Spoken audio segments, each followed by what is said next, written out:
Hey everyone, it's the Vigilante and welcome back to the show. Now for today, I'm going to be going over what's coming new to PlayStation next month for PS Extra.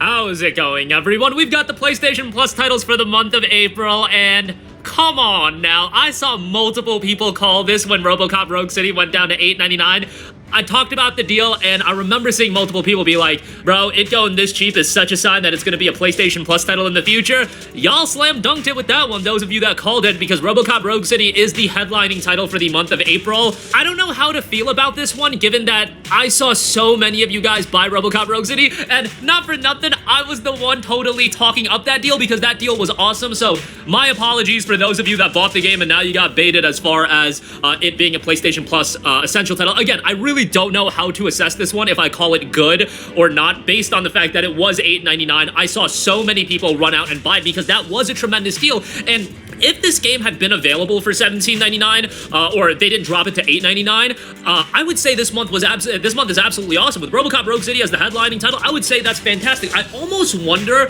if they should have dropped the game as a PlayStation Plus essential title and then discounted even further to $8.99. I don't know if the publisher and the PlayStation talk about things like that, but RoboCop Rogue City was discounted on all platforms, so if you offered it as a PlayStation Plus title, it would inherently add to the value of PlayStation Plus, and then you can discount it after that. I don't know what route would have been better to go, but for me, this does devalue this month's offering. RoboCop Rogue City is still a great addition to the library, don't get me wrong, and, there are people that didn't end up buying it for $8.99. Wow, for $8.99, that's a heck of a deal. For the people, though, that did not pay that heck of a deal, they're going to get a good addition, but the thing is, you're only going to like this game if you're a RoboCop fan. If you're not a RoboCop fan, then you're not going to enjoy this game. Because the thing is, the movements are slow. Even though the game does do a good job making you move a little faster without appearing that you're moving super fast, it still feels like it feels like the flow of RoboCop. They did a really good job with it, but I am a huge RoboCop fan. I remember watching the movies when I was playing this game, brought back nostalgia from when I was a kid, watching these movies with my dad again. And it was an amazing game. I loved it, but there were some problems with it on PC. It had the game crashed constantly. I had such problems with that game. I have still yet to play a game that crashed the amount of times that game has crashed. But I pushed through it and I beat it. And still, if they would have fixed it and made it polished to where it didn't crash like that, the game, hands down, I would have gave that a 9 out of 10. I think if I remember correctly, I gave it a 7 or 8 out of 10. It's been so long because I bought it when it first came out, so I'm trying to remember. But I do remember the voice acting for RoboCop was horrible because in the movies, RoboCop didn't say that much. He did these quick one-liners, and the problem is they did way too much dialogue, so it got so repetitive. And it got to the point where you were literally pressing the skip button because you couldn't handle how much RoboCop talked, because it would make you cringe because how horrible it was. And if you didn't, you made out pretty well. And a lot of people that did end up buying the game, they're not PlayStation Plus subscribers, but I imagine a lot of people are a little bit annoyed on the basis that, again, they paid $9 for it, and that's probably the worst feeling when it comes to PlayStation Plus and the catalog updates and the essential game offerings is whenever they add a game that you already own. And in the case of RoboCop Rogue City, I totally could see that being a game that a ton of people bought for $8.99, and they're like, bro, it's so cheap, let me just buy it now, I'll get to it when I get to it. Well, now that old adage of me being like, if you don't plan on playing a game in the very near future, don't buy it because it could go even cheaper, it could end up as a PlayStation Plus title. You literally see that come to fruition right now. But I'm not gonna say that, if I was in a position where I didn't own the game and I was of the mindset, hey, should I buy this game at $8.99? I probably would have bought it as well. I would have been like, yo, let me just buy this game and shelve it for now. That's too good of a price to pass up. And yeah, I would have felt a little salty as well. Although these days, I'm gonna be real, I don't really keep a PlayStation Plus subscription running a lot anymore, just because I have no real reason to at this very moment. If I play a multiplayer game, it's Marvel Rivals, and right now I'm just not playing anything multiplayer-oriented, anything that comes to the Essential Library. For me, I'll just pick it up or I already own it. But that being said, I think RoboCop Rogue City is a good addition, but with the price point being $8.99 so recently, again, I think a lot of people are gonna be salty about that. Texas Chainsaw Massacre, the other edition if this game would have came out a year ago, hands down, I would have said that would have been or not a year ago, if they would have put this on the PlayStation Extra a year ago, I would have said it was an amazing addition. But for right now, no, it is not a good addition. For $8.99 and it's one of the 3 free games now, no, that is a horrible addition coming off that sale. Absolutely not. that is, I don't know what's been going on with you, Sony. I have always been a huge Sony fan. I have bought every one of your consoles, but you guys are starting to get too big for your britches. Some of the stuff you're doing is definitely fucking over the customers. On the role of one of the most notorious family or their victims in the Texas Chainsaw Massacre, a third-person asymmetrical horror experience based on the groundbreaking and iconic 1974 horror movie. As a victim, you must use your wits and stealth to stay out of the family's reach and find the tools you need to lead to your eventual freedom. Slaughter family players must seek out, track down, and stop their guests from escaping. Players of the Texas Chainsaw Massacre can finally find out if they have what it takes to survive. And then, if you're a huge Texas Chainsaw Massacre, you'll probably enjoy that. If you're into survival horror game, multiplayer type games, you'll probably be into that.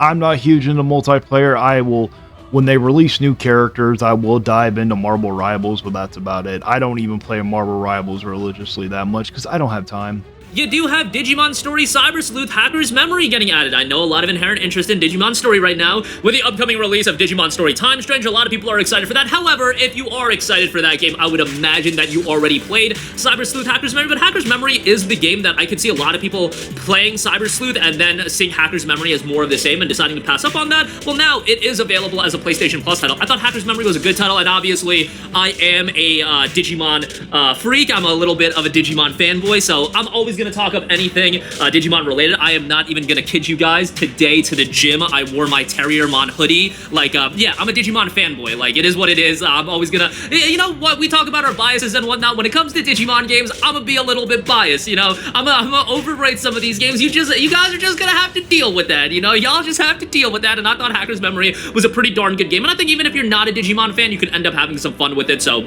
you know, you got 320 Digimon to collect, and if you want to get, you know, a little bit of Digimon in before a Time Stranger, Hacker's Memory is a good gateway into that game. That game is going to be totally separate as far as the story and everything like that. You'll be able to enjoy that game without even playing Cyber Sleuth, and that game is going to have English voice acting, whereas Hacker's Memory and the original Cyber Sleuth do not, and I think that's huge for that game. You want to price a game at $70? All right, I'm expecting top quality and you to go a little bit above and beyond. I get that some people are okay with the Japanese voiceovers and English subtitles and everything like that, but if we're trying to open up these games to the largest audience possible, English voice acting is a must in my opinion. So, you know, unfortunate that Hacker's Memory doesn't have that, but Hacker's Memory came out in like 2017, so not gonna hold it against it too much. So those, you know, I'm just starting to get back into Digimon. I thought I outgrew Digimon. I never realized that they actually came out with Digimon video games. I think I remember one for like the PS1, and I don't remember it really being that good. I just always remember the Pokemon games tend to be better than the Digimon games, at least at first they did.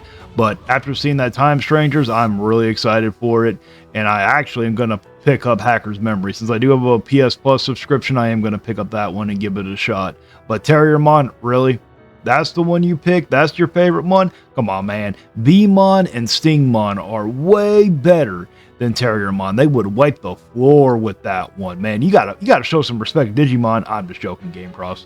Not really. I mean, I am joking about the whole respect part, but no. Beamon and Stingmon are still my favorite Digimon. I can never pick between the two which ones I like the more, probably because I love the fusion of them. These are the 3 games added to PlayStation Plus Essential for the month of April. Those will be available on April 1st until May the 5th. And it should be noted, your final opportunity to check out the March PlayStation Plus title. I feel like March got a bad rap just because Dragon Age The Veilguard is such a hated game and people want to clown on that game all the time, which, yo, totally okay for you to clown on Dragon Age The Veilguard. Like, it's a meme game. However, don't clown on the other 2 games. Teenage Mutant Ninja Turtles The Cowabunga Collection, awesome. Sonic Colors Ultimate, awesome. If you're not going to play Dragon Age The Veilguard, which, you know, is still, from a value standpoint, a decent addition, given the game just came out, Sonic Colors Ultimate and TMNT Cowabunga Collection are awesome, and those are games that absolutely should be in your library. I almost feel like Sonic Colors or TMNT should have been the more promoted game for the March monthly catalog update, because Dragon Age is so clowned on that March almost had the perception of being a bad month for Essential, when I think it was great. Even if Dragon Age The Veilguard wasn't in the lineup and it was just Sonic Colors and TMNT Cowabunga Collection, I would be like, yo, that's a pretty decent month. And I think if instead of Dragon Age The Veilguard, it was like something like Shadow Warrior 3, for example, like totally a game that, you know, isn't the best game in the world, but certainly doesn't have the reception that Veilguard has, I think the month would have been like, yo, this month is awesome, but it's because Veilguard is literally a detriment to the lineup rather than being a compliment.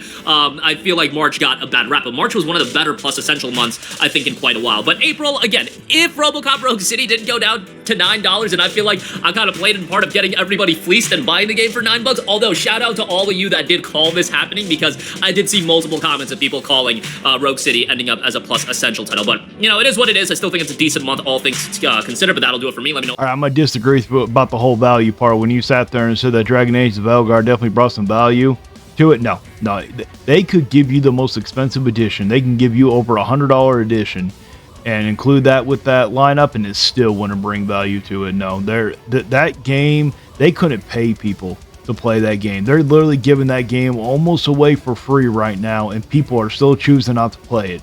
That's how horrible that game is. And it was released, I think, like 4 months ago, if I remember correctly. No, that one definitely not. But the other two editions, like you said, yeah, the Sonic and the Teenage Mutant Ninja Turtles, those are good editions, but they should have gave a better edition than Dragon Age Velguard. I don't know what's going on with Sony's mind. I don't even think that they have any control over it anymore. I think that developers like, nope, this is what's going out, and Sony's just agreeing to it. Well, that's it for my reaction. Let me know down in the comments if you agree with me or not. Please like, share, and subscribe. And until next time, stay vigilant.